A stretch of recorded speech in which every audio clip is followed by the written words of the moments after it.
live, this live Q&A today. Sorry about being so late. We had some technical difficulties, but while people join, I just wanted to say that you can obviously always watch this when it's not live streamed. But yeah, we're here and we wanted to start this live Q&A session. I mean, we've done some before, but we kind of want to start making them routinely because we've always gotten quite a few uh, messages through Instagram or on YouTube, and just people asking questions about biomedical engineering. And I mean, that's why we're here, right? But it's kind of starting to get a little bit overwhelming to answer to every single message, as much as we like to get one-on-one personal responses. It can be a little overwhelming for one person to uh, be responding to all of them. So that's why we've decided to create some sort of mechanism where you guys can basically submit your questions and then we can answer them on a certain day. And that's basically what we're going to do. This is not really the first one because we're thinking of creating like a website that links to where you can drop your questions off. And but for today's video, we're just going to answer some of the questions that we got on Instagram. So yesterday we posted that we were going to have a live Q&A, and we got a few questions. Honestly, not too many, but we're also going to be answering some questions that we've gotten on Instagram and YouTube. So yeah, if any of you are joining right now, make sure to ask your questions in the comments, and we'll make sure to reply to them. And I also hope everyone's doing fine during this pandemic. Let us know how you're feeling and if everything's finally getting back to normal where you're at. Okay, but without further ado, I will be answering the first questions, which are the ones from the Instagram live. Not the Instagram live, the Instagram story. And uh, yeah, so just another comment to make there. If you guys are not following us on Instagram, make sure to follow us because it's a platform where it's easier to keep connected. I think YouTube it's kind of like you post a video and then you get comments, but like Instagram it's so much easier to have interactions. So thank you all for being here, and let's go ahead and answer the first question. So the first question is they said they're planning to enter a master's of biomedical engineering with a bachelor's of biotechnology. Any tips? Okay, so I think it obviously depends on every school because every school is different and all their programs are different. But I know that to get into a biomedical engineering master's, you need to have had a bachelor's in engineering or some sort of like science field or related field, which I think biotechnology would probably fall into that, but I'm honestly not 100% sure because I don't really know that much about what biotechnology degrees cover. With that being said, I think you'd be fine with applying to a master's in biomedical engineering because biotechnology sounds pretty related. But I do want to say that I've seen in the requirements that sometimes they may ask you to take courses that you may need to be able to get some like background knowledge. So, for example, I know in biotechnology, it's not really an engineering degree, and biomedical engineering is. So, as an engineering degree, you get some courses that you're not going to get as a biology degree or a biotechnology degree. So I guess one tip is like do be aware that they may require you to take some engineering courses just so that you can catch up with the engineering side, but I'm honestly not too sure how it works. It's definitely possible. Like I've seen people do biology and then go into engineering. So you can definitely do that as a master's.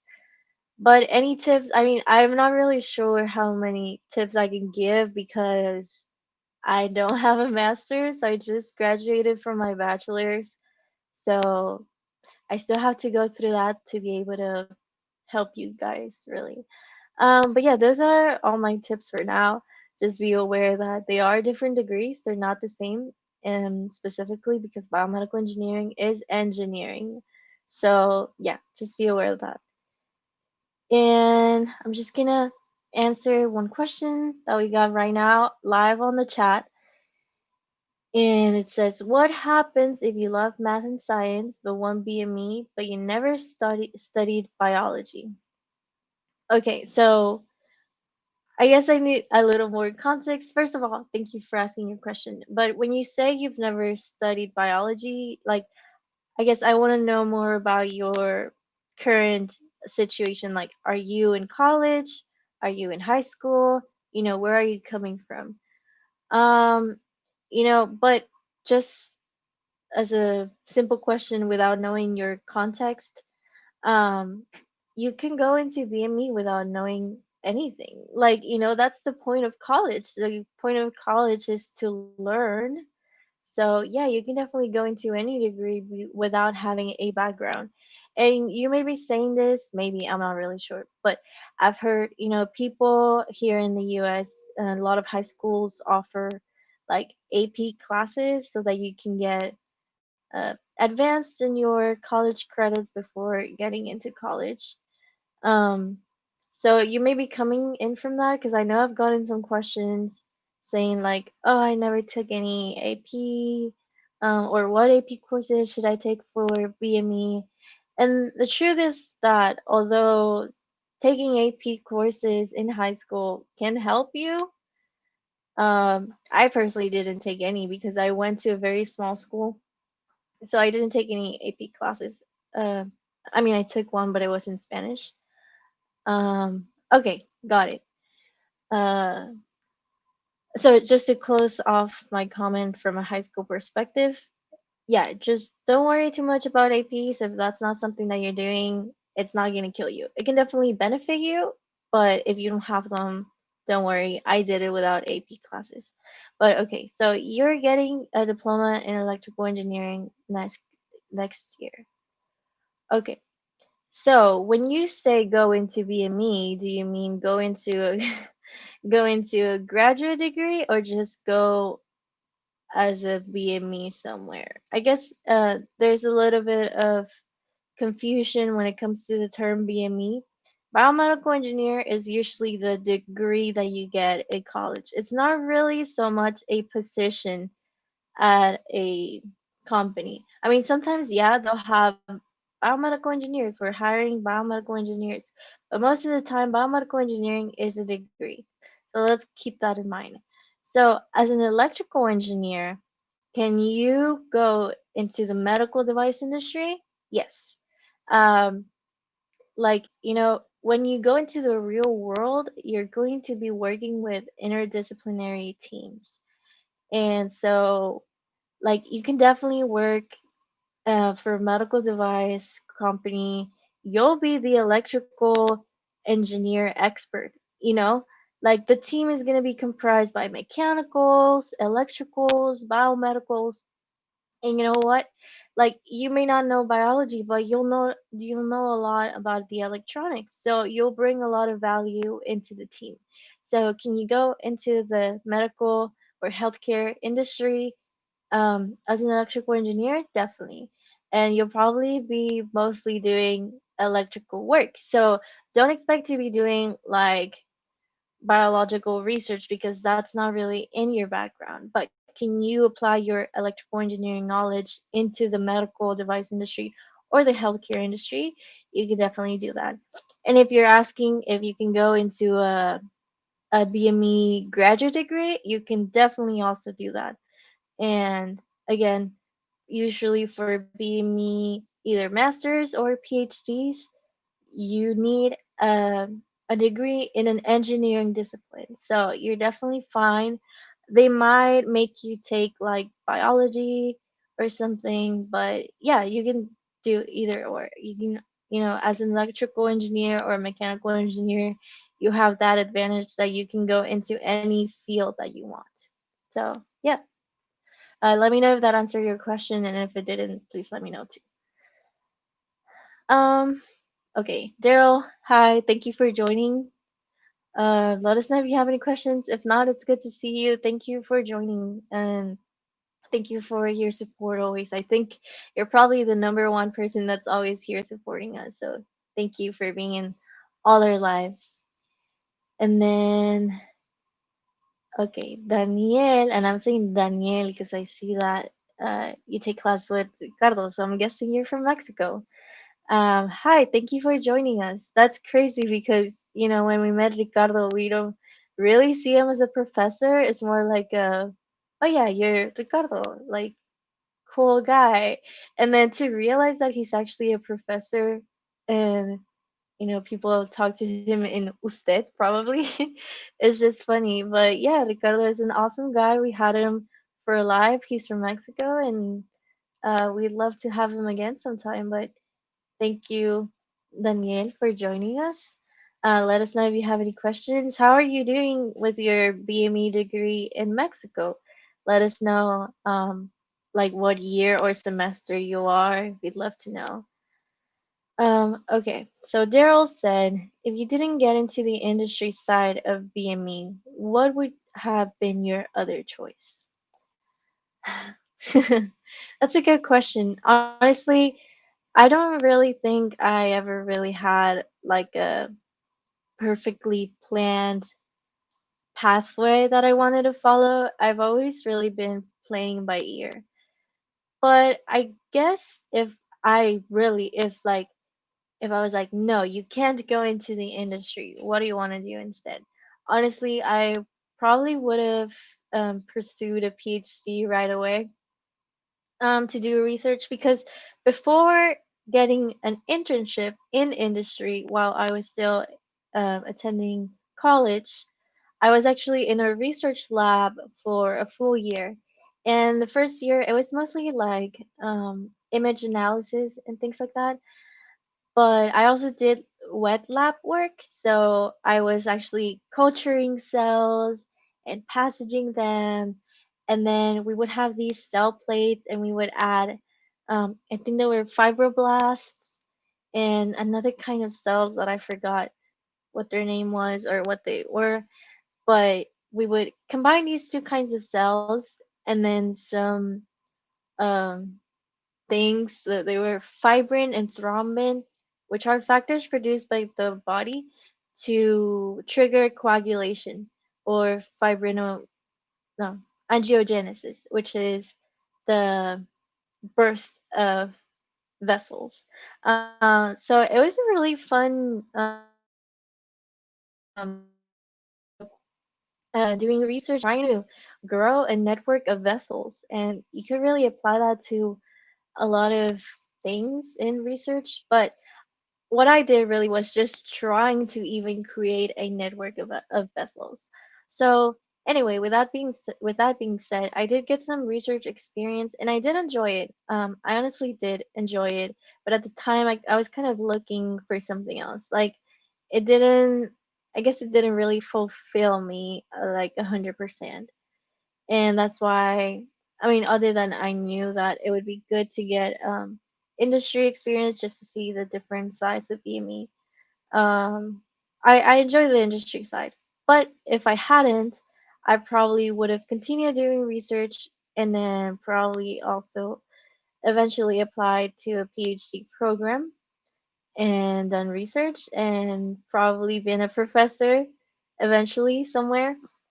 But that's something that I still would consider, to be completely honest. That's definitely something that I'm interested in, teaching in the future. I think that would be very fun to have a class and students, and just be able to share my knowledge just like we do here.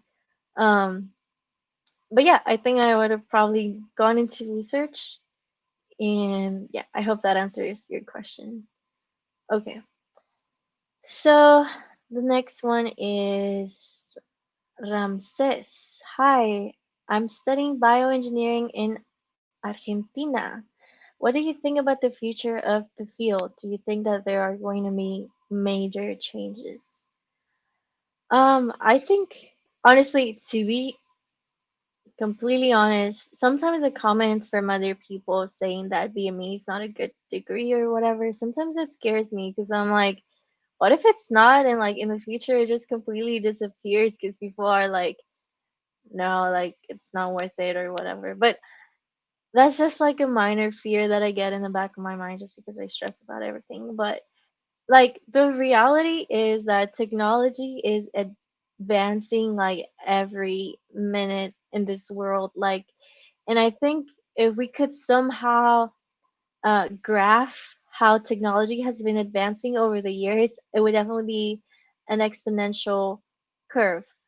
Um, so I definitely think BME is growing, and I think I saw a video that said like, people or humans are living longer, which means that we need ways to keep them alive longer. Um, like obviously back then people would die like at a shorter age because there wasn't medicine or there wasn't the technologies that we have before. Before antiseptic surgery existed, people were being cut open without sterilizing anything, and people would die because of infection.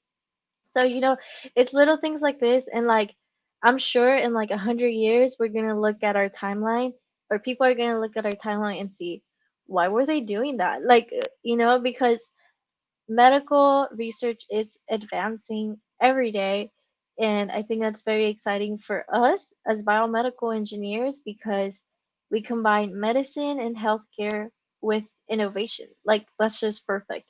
So I think we're definitely going to grow. Right now BME is a very small field. When you tell people that you're a BME, everyone's confused, but I think in the future, uh, it'll be one of the coolest jobs ever, and hopefully we get rewarded accordingly because right now BME is not necessarily one of the best paid engineering jobs, and I think it should be. I think we should be, rewarded, and like we should be, I forgot the word, but just like recognized for what we do. So yeah, I think it's exciting to think about that. I obviously don't know what is actually going to happen.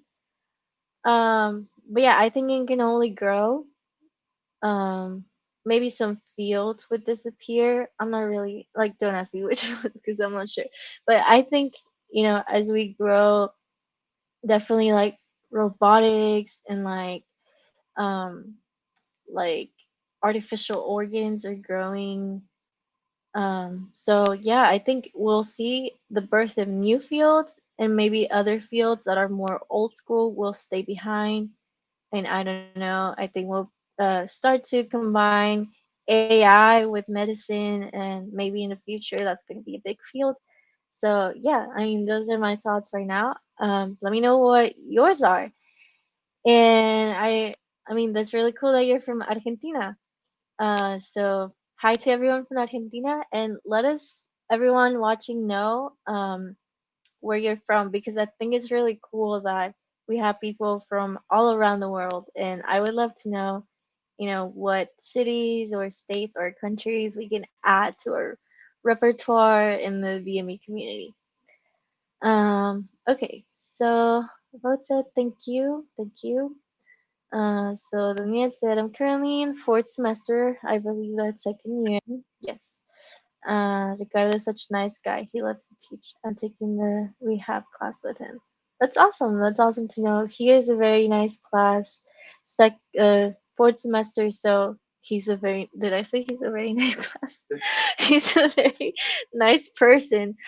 Okay, second year, and I'm guessing BME over there is 4 years, right? Because I mean it is 4 years here too, but it technically took me five because I wasn't decided in the beginning. But that's awesome. And I was wondering, is Pascoe your last name, or is that like just like a username? But if it is your last name, like that's crazy. I've never seen that last name before. Um, but yeah, thank you all for being here. If you have any more questions, let us know. If not, I'm gonna go ahead and answer the next Instagram question, um, which is advice for undecided majors. Like I, yeah. So if any of you have watched my how I got into BME or heard my story, you probably know that I was an undecided major for 2 years. So I can definitely relate to this. It's very hard to choose a major in the beginning because you want to choose something that you'll like and that will give you a good future, and yeah, so that interests you, and it's very tough. But I'm guessing that if you're here, you're interested in science or engineering. So, advice for undecided majors. First, I would say that if you're in your first years of college, to not go straight into a major and start taking a bunch of classes for that major if you're not 100% sure, because later you might regret taking all those classes and switch your major and realize you wasted your money, basically. So, one thing, at least if you're in the US, that's helpful is that you don't have to decide your major right away. You have like a couple of years to decide. And that's why it took me 5 years, because I took those 2 years to really decide what I wanted. But I think in the long run, it was better for me to do that than take classes of a major that maybe would have had nothing to do with BME, and then I would have these extra courses that I paid for, and it just wouldn't be nice. Um, but if you're interested in BME, I think some things that your interest should be, are you interested in science? Are you interested in learning about the body? Also, are you interested in engineering? I know a lot of people ask if you like they're not like good at math or whatever. You don't have to be a math genius, but you have to enjoy math. Like if you're in engineering, you're going to see a lot of math, and even for someone who loves math, it can be pretty overwhelming sometimes because it gets pretty hard. So, yeah, just enjoying math and science. Um, I think those are two really good indicators that engineering is a good way to go for you. But why choose biomedical engineering? Um, if you want to learn, if in your degree you want to learn about science and medicine and anatomy and physiology and all these things apply to the human body, then you should do a BME. One of the questions I was going to answer later was a question that I got on our Instagram messages that said, should I, instead of doing BME, do, for example, electrical engineering and then just get a master's in BME? That's definitely a way to go, and it can work for you or it cannot. And I always tell people it's up to your interest. Like I can't, tell you do this or do that because everyone is different and we all have different interests. But what I told them is like, you know, being an electrical engineer has its advantages, just as, or not specifically electrical, but like electrical or mechanical, because those are two very general engineerings. So they do have their advantages if you're interested in BME. And if you do mechanical and electrical first and then you do a master's in BME, that's a good route if maybe you're not too sure about BME, or you are sure that you want to go into the medical healthcare industry, but you want to get a more in-depth learning of electronics and mechanical systems, then yeah, that's good for you. And it'll have its advantages because in mechanical engineering, for example, you'll learn so much more about SolidWorks and things like that, where a BME is really optional. So, if you're really interested in that, I mean, if you already know that you want to get into SolidWorks, then as a BME, you can just do it on the side. Like you don't have to choose mechanical engineering. Um, but yeah, it just depends on what kind of skills you want to have. Um, and also just being open to other industries. At the end of the day, it can be pretty hard to find a job when you graduate sometimes. So, if you're a BME, you're only going to be applying to medical device or healthcare industries and companies. But if you're in electrical or mechanical, you have more options. And I think as a BME, you can also go into other industries, to be honest, but it's just not that common. But what is the advantage? Yeah, I don't want to discourage you guys from doing BME. So now let's talk about the advantage of being a BME rather than an electrical or mechanical. Hold Eh, on. what? If we can pause. We're getting more comments, but Uh-huh. they're not displaying here. Oh, okay. Yeah. Okay, sorry. So Adrian, who's backstage, just told me that we are getting comments, but for some reason they're not displaying, so I'm not seeing them. Do But you want to borrow what? the phone Yeah, to see I'll them? borrow your phone so I can see them. Oh, okay. I'll look at them right now. But I'm just gonna close off with what's the advantage of being a BME. The advantage of being a BME, and not to say that electrical or mechanical engineers are less. Please, this is just advantages and disadvantages, or one of the other. So the advantages of being a BME is that you get to see the whole side of the story in the medical innovation field. So what I mean by that is that you're not only an engineer, you're a healthcare professional. You know, you can communicate with doctors and you can communicate with an electrical engineer and a mechanical engineer. I think as a BME, we really serve as a really nice link to all these different fields. That, for example, someone in electrical engineer won't really know much about um, like medicine or healthcare and things like that, where BME will, and they'll be able to really develop in conversations regarding the healthcare industry. Whereas electrical and mechanical engineers, they just know their skills, and as BME, it's like you know a little bit of everything, so you're more like an interdisciplinary person. So there's definitely an advantage. It can also be a disadvantage depending on your interests and what you want to do. I personally like being a jack of all trades, but if you don't, if it's either like you're either good at like good at a lot of different things or you're really good at one thing. And that's not to say that as a BME you wouldn't be able to specialize because you can. And especially, yeah, you can definitely specialize as a BME. If you go into industry, for example, you can become a quality assurance expert, or you can become an R&D expert, or you can become a regulatory affairs expert. And if you go into research, you can specialize in musculoskeletal tissue, you can specialize in cardiology, you can specialize in neurotechnology. Um, so I think a good thing is to choose a focus so that you don't feel so lost or confused. Um, so yeah, I hope that answers the question. And right now I'm gonna look at the phone to see the things that I've been missing because I'm not getting them displayed here. Sorry, but okay. So someone said, I'm in 12th grade, but I don't have national and international achievements, but I want to study bioengineering as my country doesn't offer it. So how can I get into Harvard? Okay, I wish I could answer the question because I'm not in Harvard, but as an international student, you really just have to stand out and meet the requirements from every university. If you haven't done anything international before, I don't think that would be a problem.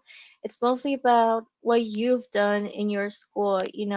I think these really big Ivy League universities really care about what you've done. Were you involved in activities in your city or your school? How did you excel over your peers?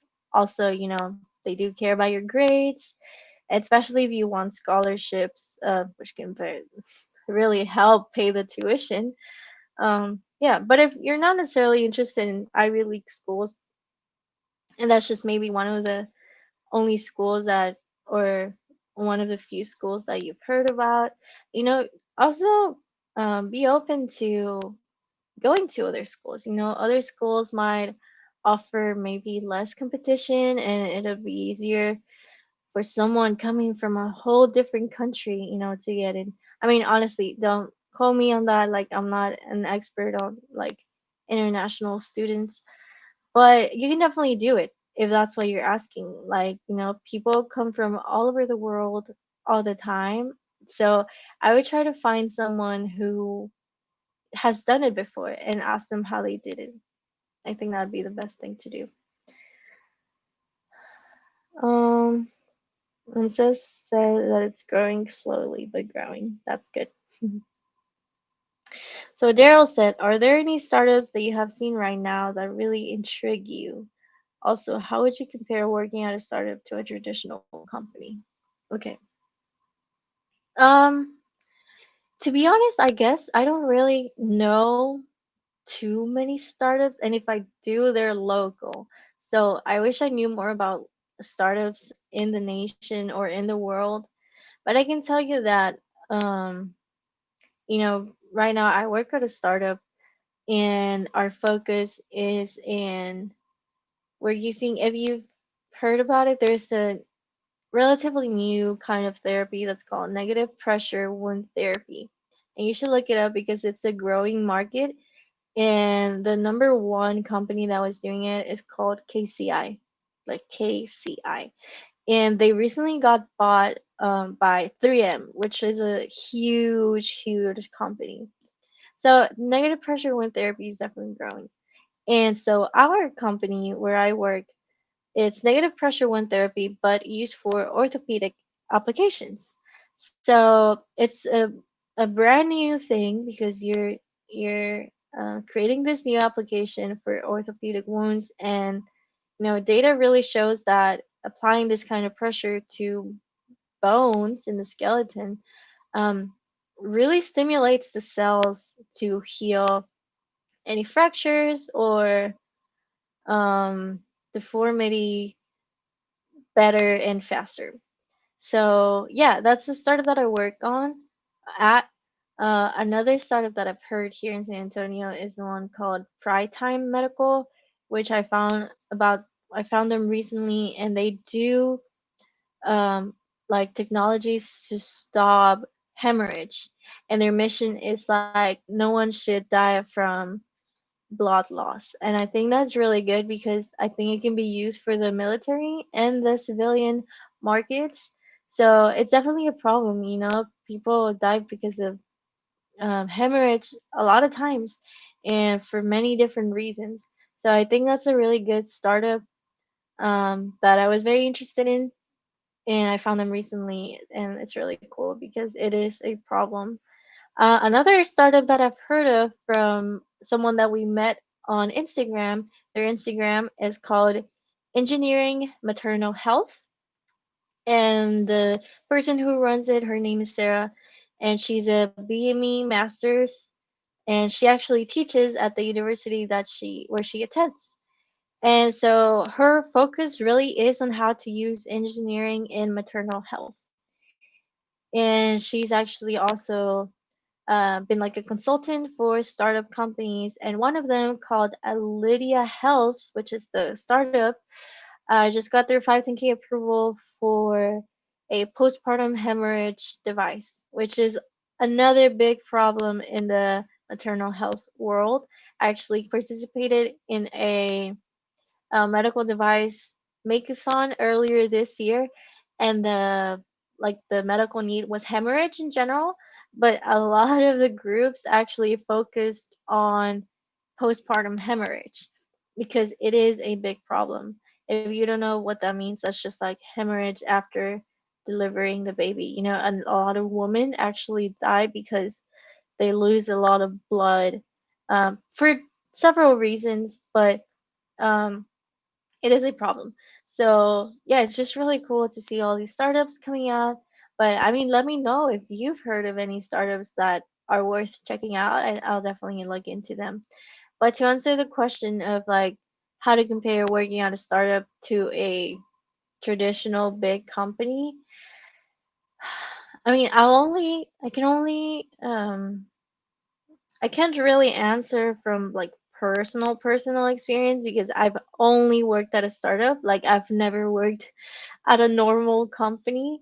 So for those of you that don't know, I work at a startup that's literally the CEO, the CTO, and me. Like I'm an intern technically there. Um, so the kind of work that I do is like it varies a lot. Like one day I may be doing like working on our 510K application. The other day I'll be testing. So I kind of go from a regulatory department to the testing and product development department. So one thing about being at a startup is that you don't really have a focused job or responsibilities. It's more like you do what is needed because the company is relying on you, and like that's I think that's the main difference. Companies, like big companies, already have like a very nice structure of the departments. They have the testing, the manufacturing, the R&D, the regulatory quality. And if you get hired as a, I don't know, a manufacturing engineer, all you do all day is manufacture, and you'll be in the manufacturing department. But as in being in a startup, you do all these many different things. So, I'm not saying either or is an advantage or a disadvantage. It's just up to what you want to do. I personally really enjoy, especially as an entry level person that just graduated, being able to be exposed to all these different areas of a medical device industry. It's really good because I get to see what I like and what I maybe don't like so much. And really, being in a startup is also cool because you get to see the business and the finances behind running a company. It's not all about the technology, it's also about the market opportunity and the team. And I mean, when it comes to business, it's like, okay, how are we gonna what is our plan for really running this company? To plan, you have to plan how much money do we need to do what we need? What do we even need to do? How much money? And then the money's going to be uh, given to you through investors. So it's like, what's our plan? How are we going to compensate our investors back? You need to be very careful because if your plan is to be acquired by a bigger company, then you have to plan everything. So it's just nice to be exposed to that because in the future, if I wanted to have my own startup, it's good to be exposed to it. But even if I didn't, it's just good because it just gives you more knowledge about other things other than just engineering. Um, but yeah, I hope that answers the question. I've also heard one of our professors told us that here in the US, in a startup, you may get paid more because it's a more risk. Like there's more risk that something could go wrong. So employees usually pay you more due to the high risk of being in a startup. Uh, I can't say this is true 100%. I know for internships, I've definitely verified that they did pay me more as an intern in a startup than what I've heard they pay other people in a big company. So when it came to the internship, it was true. They do pay you more in a startup. But when it comes to a full-time job, I'm actually not sure because the number that they have told me that the salary would be once I became a full-time, it's actually lower than what they've told someone else that I know that is in a bigger company. So, and the difference is by like 5 to 10,000 K. So it's a big difference. But I'm not sure because I'm actually not getting paid as a full-time professional yet. But I'll definitely let you guys know as soon as I know because I think that's something that's very important to know. But one thing about startups too, and I know some big companies have it too, but another thing about startups is that they also offer you stocks and shares of the company. So that's also a good thing if you're interested. But yeah, let me know if you have more questions. Um, okay, so another comment is I like the medical field. I would love to work in a hospital. So what should I do after a BME degree? That's a good question. You can actually go into the hospital right after getting your BME degree. I think this will mostly be clinical engineering. You'll work with the doctors and like you can. I mean, as a BME, you can either repair equipment or there's also this thing called if you haven't heard, I actually was considering this program. Um, The one that I specifically saw was offered by UT Houston, and it was called something like Cardiac Device Specialist. And I mentioned this on my video called BME Career Paths if you want to check it out. And I put the link there.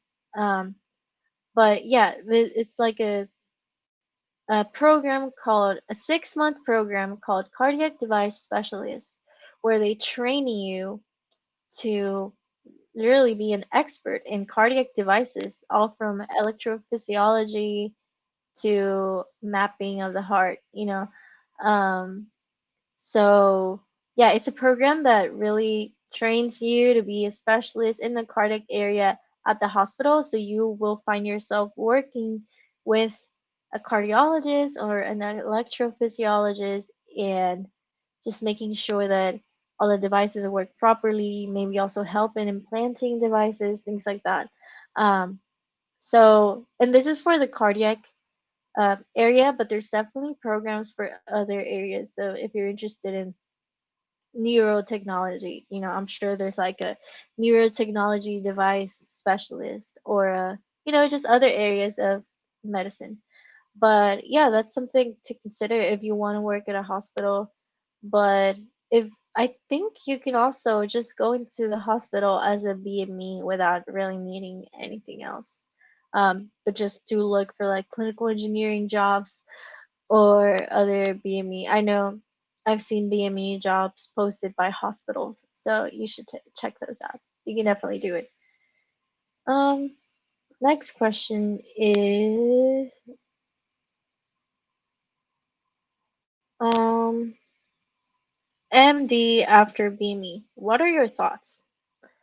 I think, and I'm glad you asked that because that's actually a question I was thinking of answering later. But I think I mean, it's definitely a good option if you were already considering to go into medical school. If you're not, you don't have to do an MD. But if you were, I think the question I see it more as like, should BME be good for an MD? But if you're a BME and you're like, should I do an MD? It's kind of like a different question. But I'll tell you what I know. I know that you can definitely get into medical school as a BME. You can compete well with other degree backgrounds, for example, like biology, pre-meds, biomedical science. I'm pretty sure that medical schools enjoy having like a diverse pool of applicants because, that really makes up the individual. And as a team, you want people with different backgrounds, I think. But I also personally heard that um, the medical schools really enjoy having engineering students apply to them because the core of an engineering degree is to teach you how to solve problems, which there will be a lot of in the clinical setting. So yeah, you can definitely do an MD. There's also the option, which is the most ambitious option of doing an MD PhD program, and that actually exists, and people do it, but it's very demanding because it takes a whole while, like a whole while, so many years. But I think if you're interested in being a medical doctor, but you also want to do research, it's like a great option. Um, yeah. So I hope that answers the question. Uh, Looking for the next question. So, uh, Carlota, not really sure how to pronounce the name. I'm sorry. That's because I speak Spanish. In Spanish, it would be Carlota, but I'm not sure.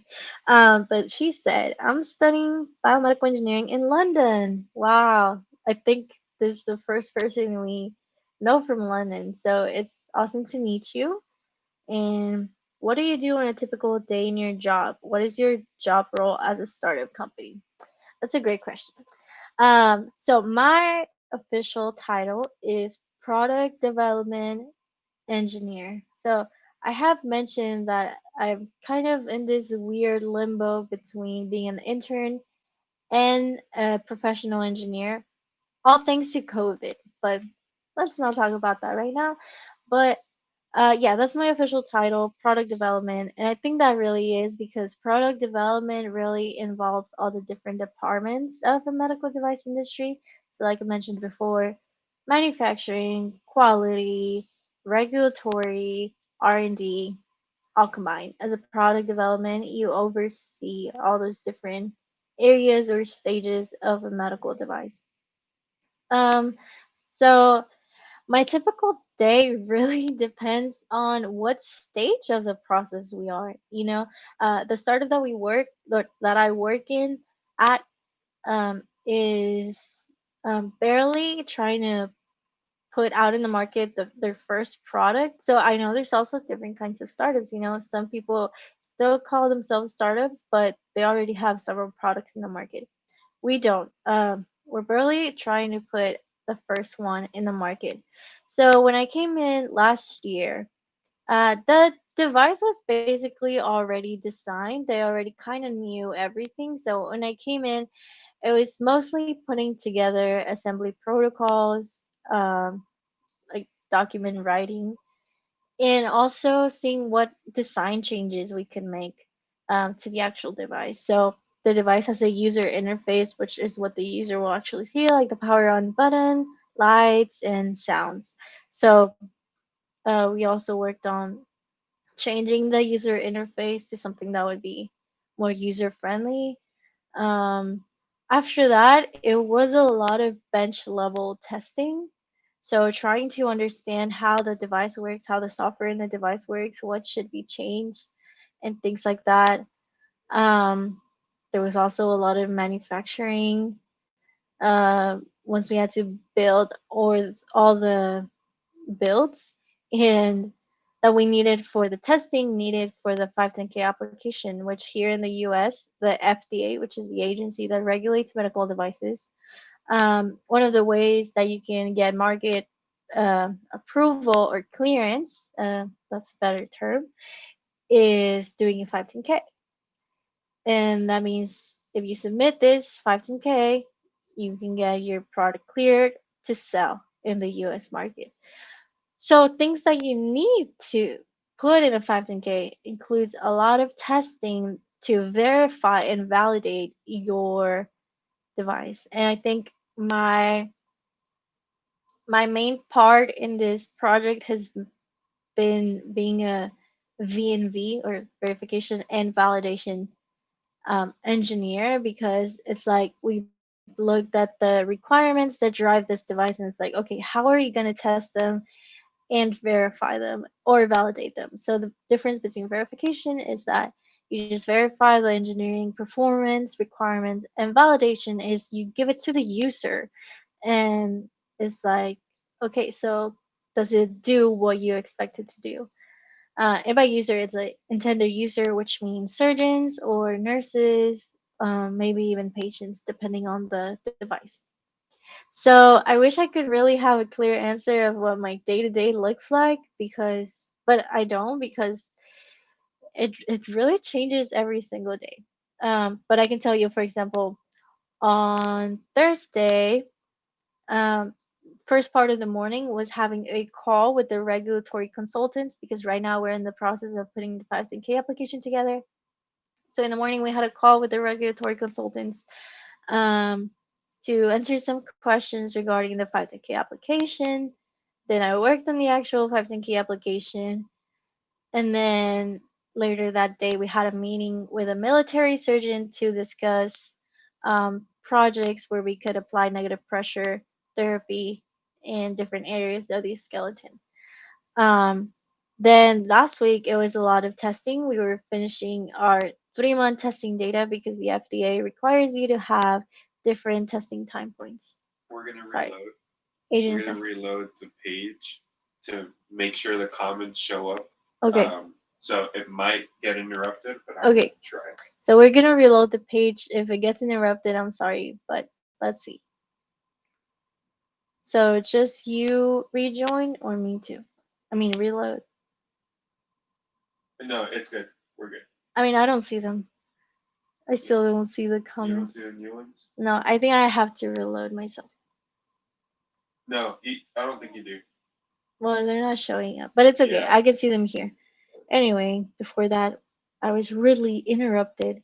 Yeah, it really depends on what we have to do. I can tell you in June, we actually traveled to New Mexico to do the testing, so that was really fun. And my day today for that week was actually in the middle of the forest in a cabin doing testing 1 to 3 hours per day, and then the next day was just enjoying the view. So yeah, it can be pretty rewarding sometimes. Um, Let me see if we have another question. Someone said, I'm from India. I'm currently pursuing bachelor's in BME. How can I get into a master's program in the BME in the US? Again, I'm not really too sure because I've never had to deal with like international applications, but just look up the university that you're interested in. The requirements honestly should be the same. Just have an engineering background and apply, and letters of recommendation, maybe testing scores for the GRE. You'd have to check the individual school if they still require a GRE or not. Then I know for international students, sometimes they require something called the TOEFL. It's spelled TOEFL, which is a test to just confirm that your English language like mm, proficiency is good for college. And yeah, other than that, every school has like specific requirements, so you would have to like verify with whatever school you're interested in. But you can definitely do it. A lot of international students come to the US, so yeah. 12 people watching. Thank you. Oh yeah, thank you all for being here. You have a record of 12 people at the same time watching, so thank you for being here. Okay, so someone asked, is biotechnology the same as BME? No, it's not. I'm not really sure what a biotechnology degree really entails. I have to do more research because I'm realizing that a lot of people here are interested in biotechnology as well. But I can tell you that it's not because it's not an engineering degree. So in engineering, you'll actually see engineering classes like statics and dynamics and thermodynamics and transport and engineering analysis, linear algebra, differential equations, things like that. But to be completely honest, I'm not really sure what a biotechnology degree looks like the courses. But I'm sorry, I have to do my research because we're getting a lot of people ask that question, and I think I should be more informed. But they're definitely not the same. I think. I mean, again, don't quote me on that because I haven't actually reviewed the curriculum of a biotechnology degree, but I don't think they're the same because it's not engineering. And in an engineering degree, you get engineering courses. So I think biotechnology is more like in depth in the sciences, but I'll have to verify that. But thank you for your question. It is a good question, and it is one that we definitely have to do more research on to really inform ourselves so we can inform our viewers. Okay, so someone asked, can a BME student continue into master's to be a medical doctor? You can do a master's, but I think you should go directly into medical school. I guess I don't really know how a master's can transition into medical school. Maybe it can. Um, I just don't even know if it would be helpful or not. That's not really a Uh, but I would say that the best thing is to go directly into medical school. But I would understand why, maybe you already have a bachelor's and you're working for industry or research and you decide to do a master's to get promoted and then better pay, and then you realize, oh, maybe I want to go to medical school. You can definitely do that.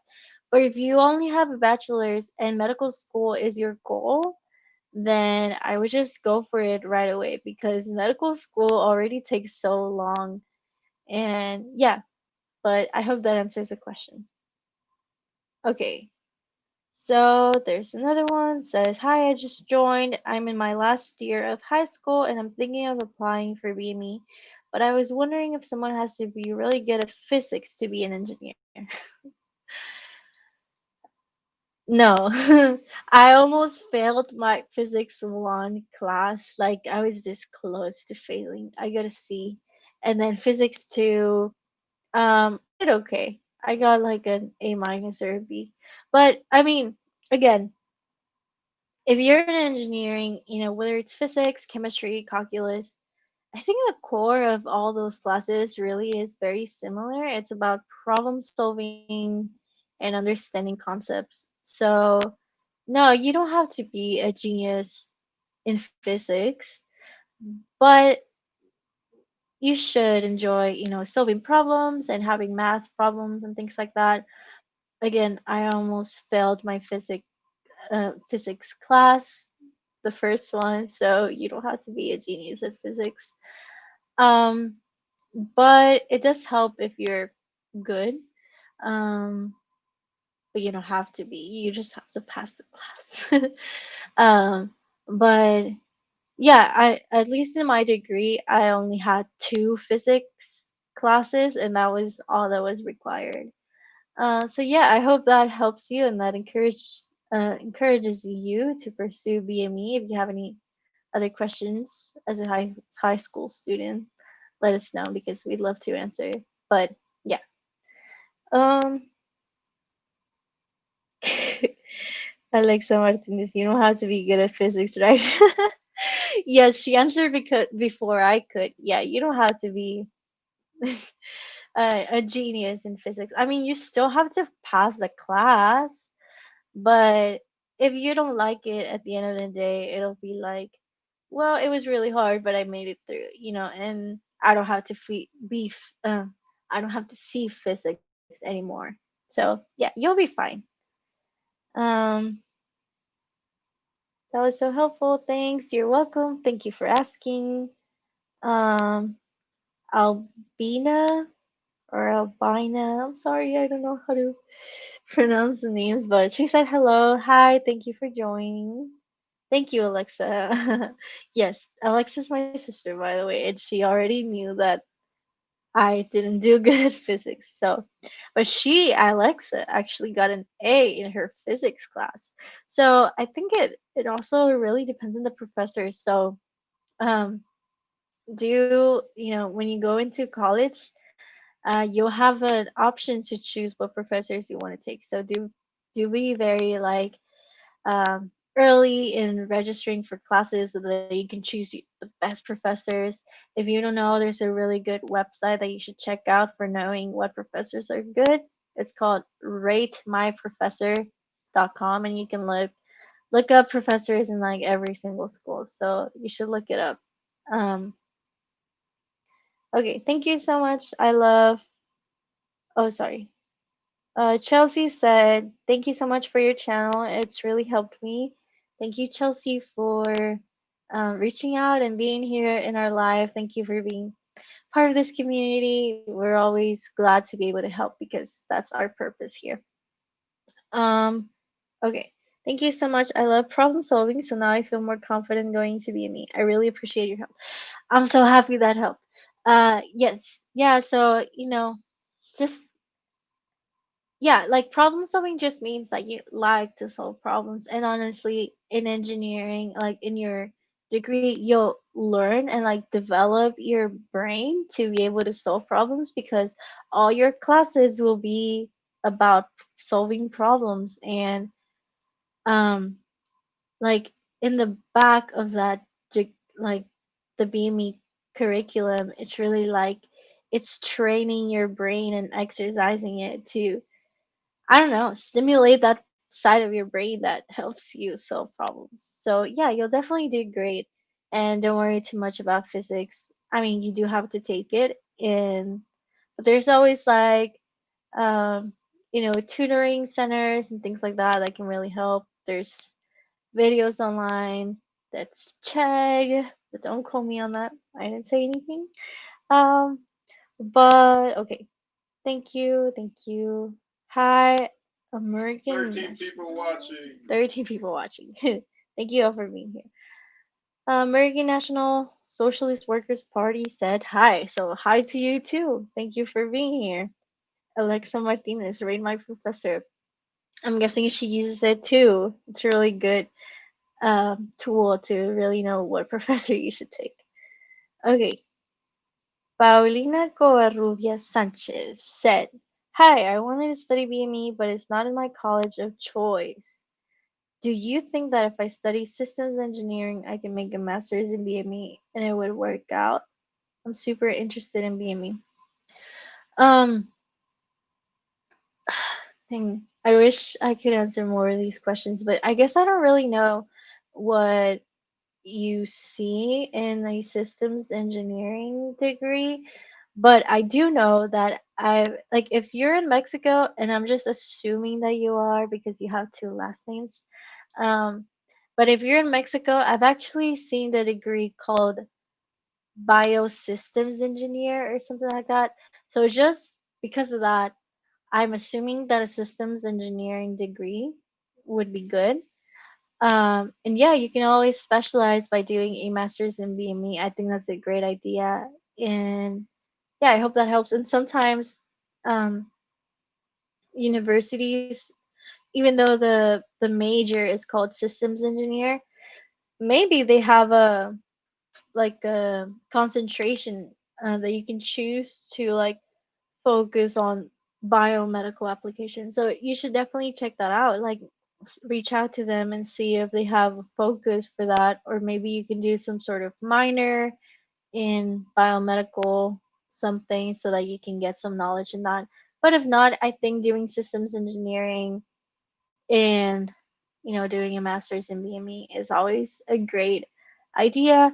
I would also recommend that you reach out to the any advisors that you could find in that university to really be clear in your expectations and ask if um, they could help you out, and if that's a good place to get your education at. Because if not, there's nothing wrong with maybe changing the university that you were thinking of. I'm not saying that you have to, but I would just make sure with them um, that that's a good track to follow. But and I'm just talking about there being a minor in BME. But if there's not, I think doing systems engineering degree and then mastering in BME is a good plan for me. So yeah, I hope that helps. Okay. Info text said, "Hey, thanks for the good work. Thank you for your kind words." Ida said, "As usually, Manny, another A plus for your video." Thank you, Ida. Thank you for joining and being here and your support. Okay. Uh, Paulina said, "Thank you." Thank you, Paulina. Thank you for being here, and I'm so glad it helped. But if it didn't, make sure to reach out to us with any other question that you may have. Okay, so I think I was actually gonna answer more questions that we got like on Instagram and YouTube, but just because I wanted something to talk about and I was just awkwardly stare at the camera. But I think we got a lot of questions during this live Q&A. So thank you all for being here and asking your questions. It really means a lot to be engaging with you guys and answering your questions. I wish I knew the answer to everything, but to be honest, I'm also learning as I go. But my purpose here is to try to help you guys from my experience. And again, maybe I don't know anything because I can't know everything. Um, But what I know, I'm always happy to share because I know that back then I had so many questions about BME and now I understand it so much better. There's still a lot of room and a lot of things to understand and learn, but I'm always happy to answer any questions. And again, we want to make this uh, a routine thing. So we do want to put a website somewhere or a Google form where we can collect your questions and then answer them on a certain day. So if you would be interested in that, let us know. And just before we leave, I actually wanted to make an announcement, or not necessarily an announcement, but just put out an idea out there that we're actually thinking of hosting a game night soon to play Among Us. So if you guys watching are interested, um, let us know in the comments so we can give you priority to join our game because it's actually only 10 people. And obviously, we can do this several times so we can have as many people as we can. But if you'd be interested in playing Among Us with me and Adrian, uh, make sure to let us know in the comments or message us on Instagram or something so we can give you priority in joining our our game. So anyway, I think this is it for this video. Thank you all for being here again. Do If you wanna read some of the last comments? We got oh Dr. yes, David Scully here. oh nice. Sorry, it's because your phone turned off. Sorry, guys. It didn't turn off. It just locked the screen. Okay, Dr. Scully. I don't. Yeah, I'm just gonna call you by your shorter name, but finally made a live stream. A topic to bring up could be jobs after graduation. Yeah, that's well, first of all, thank you for being here. What you do in your channel is amazing and it's good to talk to you here. Um, Jobs after graduation. Yeah, I mean, that's definitely something that's very important and there's a lot of kind of jobs that you could pursue as a BME, and we've talked about it in our video. But I guess just to talk shortly on how it is for a BME after graduating, I know a lot of people are concerned as to if it's too hard to find a job, and I've heard people say, "Don't go into BME because you're not gonna find a job after." But the truth is that you will if you do your work while you're an undergrad. I think it can be very easy, and I don't blame people because the degree itself, any degree needs work put into it just to pass your classes, all your homework, all your tests. It requires a lot of work. But the sad, not really sad, but the reality is that that's not enough. Your classes are not enough. You need to have experience, and any kind of experience is good. Um, but especially internship, research experience, it's all great experience, and they're a way that you can get your next job. And if it's not that, just like networking with people, going to events, meeting people that can in the future get you your next job. So yeah, that's a good topic, and we should definitely like dedicate a whole video to that. But thank you for being here and joining us. Okay. Sorry, I know I said we were gonna leave, but we have a few questions that I hadn't seen. Okay, someone said, I'm a final year EE student, but I love your videos. Oh, thank you, Infotech. We'll have to check out your channel if you have any videos. It looks like you might. Um, but thank you. It means a lot, and we are trying to. I mean, obviously, our focus is BME, but we do want to incorporate other engineerings as well, because BME is not well, what you do as a BME can be very interdisciplinary. So you can definitely include other areas of engineering or science, industry, things like that. Um, okay. Ruth said, I'm a third year BME student. Can I find a scholarship abroad, which can be continued from? studying. Um, because I'm not sure what MA studying is. Um, but yeah, I mean, there's always scholarships for international students. I don't know any from the top of my head, but you should definitely research that. And we're trying to put a website together so that we can have resources for students in the US, international students. I know we have to do so much work to really help you guys because I know we have a lot of international students and we really, it's hard because I'm not an international student technically, although I am originally from Mexico. I am a US citizen, so I didn't have to go through that international student process. But I know a lot of you guys do have to, so we do want to help you. Check And out the podcast with Brenda. yeah, we did have an international student come to our channel. So check out the podcast with Brenda, and she was an international student from Mexico, so maybe she can help you a little bit more out. Okay, Alexa said yes, Among Us. Yes. So Alexa is our number one participant. Okay, and Dr. Scully said, I admire your transitions in the last video. What software do you use? Thank you.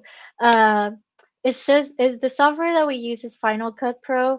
And what Oh, nothing.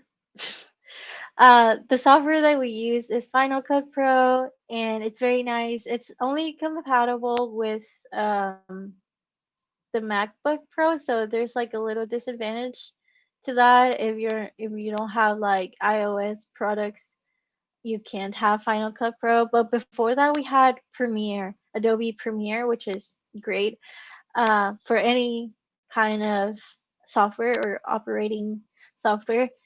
So, but right now we use Final Cut Pro, and I can tell you, coming from Premiere, Final Cut Pro is like so much easier to use, um, so much user friendly.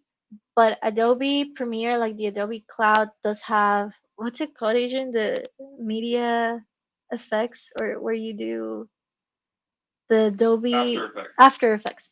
Adobe After Effects, you can do a lot of animations there as well. So, We should talk about the surprise video we have that we're surprise video. working on. This S video? No, What surprise video? salary. Oh, okay. Sorry, you guys. We're not leaving yet. There's just too much to talk about. Okay, Adrian said that we should. Oh, Austin. Austin Shopey? Was that how he joined? Hi, Austin. How are you doing? He was from my BME class. It's great to see you here. Um, I'm doing great. How are you doing? I was interning at a startup and I'm still with them, so that's what I'm doing. But we're also trying to grow this YouTube channel. Thank you, Austin, for being here. It's a surprise, but it's so nice to hear from you, and I hope you're doing well. We should catch up. Um, okay. Dr. Scully. Oh wow, very technical. I'll stick to PowerPoint. No, I mean, I think at the end of the day, visual effects are nice, but the content is what really matters. To be honest, it could just be you in a background, and it's the information that you tell the audience that really matters, and how you communicate with them and how well you engage with your community is the most important. You could have all these fancy stuff, but like if you're saying garbage, no one's gonna find your content to be good quality.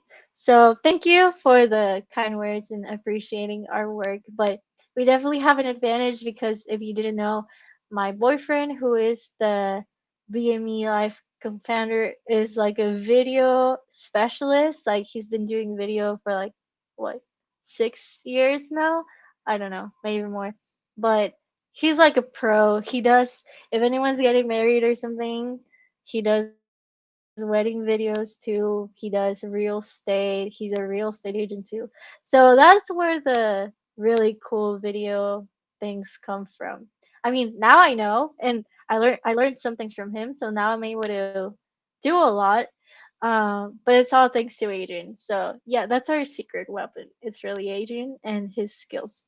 Um, but let me see if we had any more Salary questions. video. You're gonna talk about the salary video. Yeah, Austin said, doing well. So you were streaming, so I thought it popped in.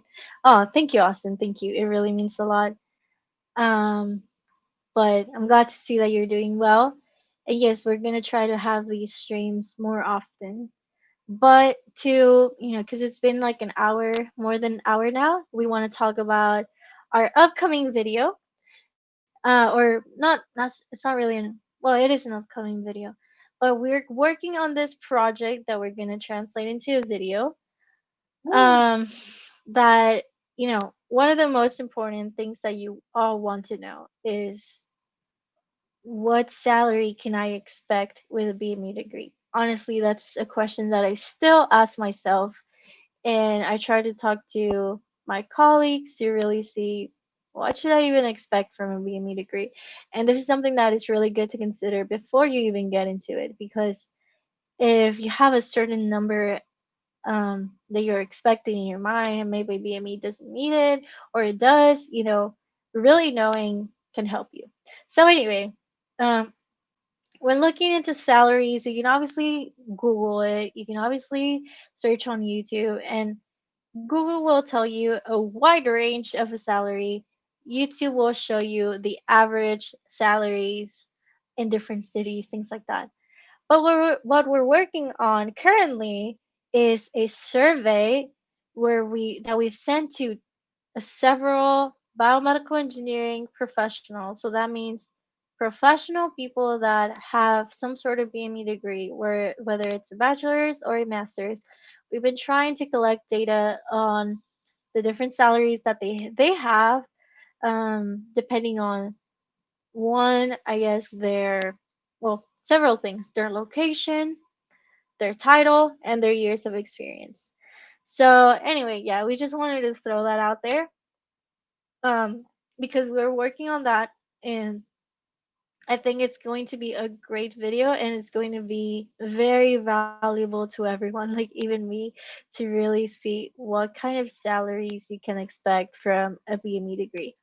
But if you guys know anyone that's a professional biomedical engineer in the US, let us know so we can contact them and ask them about their salary. It's all We're doing a survey that's completely anonymous, but we will present the results in a video format soon. So yeah, just stay tuned for that. And let me see, do we have any more comments, Adrian? Got a couple. Oh my gosh. Okay. Um, Sorry, I'm just reading the comments. Shiesty commented on the merch. Do a little Ah, plug. thank you, Shiesty. Yes, we're working on this new merch. It's still not finalized because we're not sure if we want to wear this. Yes, we do know a little bit about clinical engineering or BME in the hospital. We should do a video focusing on that actually, but we actually touched on that a little bit earlier. So um, you can definitely do it if if you want to know more about it. We'll do a video, and we do have a video talking about it in our BME career paths video, so you can check that out, or you can rewind this video once it's over. Um, because we're trying to go eat some lunch right now. um, but okay. I actually don't know about any nonprofit opportunities in the BME field at the moment. But I know school organizations usually have like projects that you can do as a BME. I know, for example, UTSA had an organization called Quality of Life Plus, so that was really cool. And yeah, there's definitely school organizations where you can work on projects. There's also like Engineering Without Borders. I think that would be a really cool organization to check out, because basically like Doctors Without Borders, but for engineers. Um, Austin asks, where can I get BME Life merch? Uh, you can reach out to us on Instagram. I'm not sure if you have an Instagram, but if you do, you should reach out to us there. If not, you can reach out to me on LinkedIn and I can tell you how to get this cool shirt. Or if you don't want this one, we also have another design. But let us know. Thank you for the support. Um, and Ida said, of course, you have to be worried about salary, but most of all, you have to feel passion for what you do in your life. So everybody enjoy what you're doing and studying. No, that's a very good point. You know, it's not all about salary, and that's why we've gotten comments of like people saying like, oh, BMEs don't even get paid that much when you compare it to like computer engineering or other engineers. And yeah, that's true. Like, but I think it's good to have an idea of like what salary to expect and really see how much you could grow salary wise within the years. So yeah, we're trying to put that together and I think it'll be really good for everyone because I know it's definitely one of the most asked questions. What are y'all having to have for lunch? Thanks so much for making such informational videos on our channel. Are we going to Chris Madrid?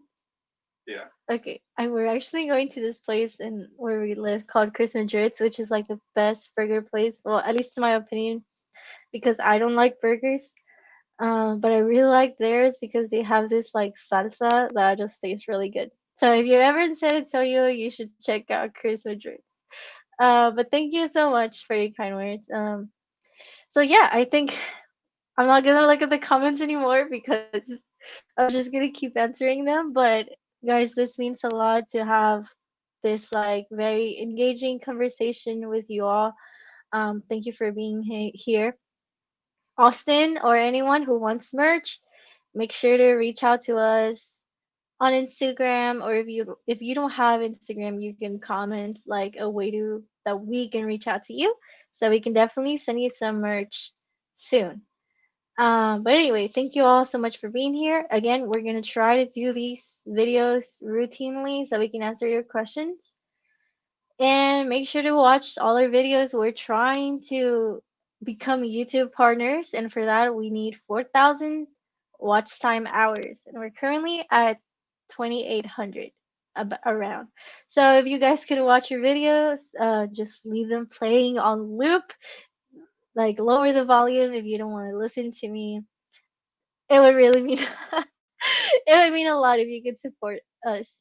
But if not, we're also trying to put more content so we can reach our milestones and hopefully become YouTube partners soon.